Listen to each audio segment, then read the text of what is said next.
the highly anticipated iPhone 15 lineup is set to bring a host of exciting upgrades.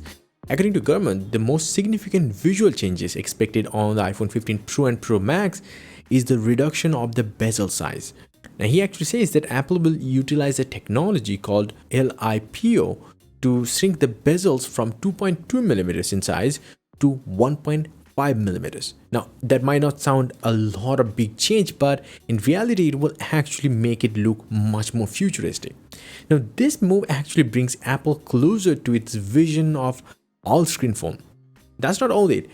The Pro variants will also feature titanium frames, a lighter and stronger alternative to stainless steel, also less prone to fingerprints, and that theoretically also means that we might see matte painting on the frames. Now, his report also highlights substantial camera improvements for the iPhone 15 lineup. The Pro models, including the Pro Max, are expected to receive some major rear camera upgrades, such as updated lenses with hybrid lens technology that I talked about in my recent video, and wider range of optical zoom. Rumors suggest that the Pro Max will actually have a telephoto periscope zoom system, 5x to 6x.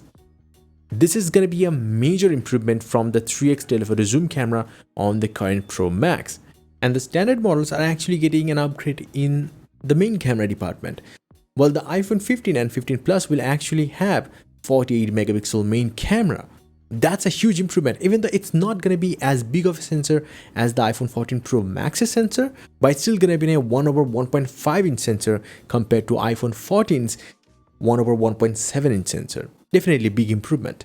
Meanwhile, in the chipset department, it's still gonna have the same kind of thing as the iPhone 14. It'll feature the last year's iPhone 14 Pro's A16 Bionic chip, whereas the iPhone 15 Pro and the Pro Max will actually come with a massive upgrade in the form of Apple's A17 Bionic chip.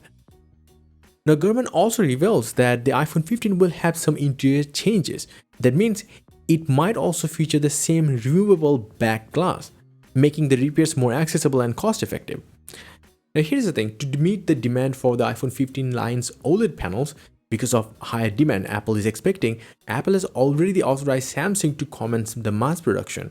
However, two other suppliers are there too, like LG and BOE, but they are still working to address issues before beginning the mass production.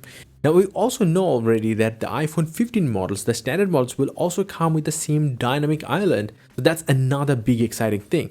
But the displays will still be 60 Hz.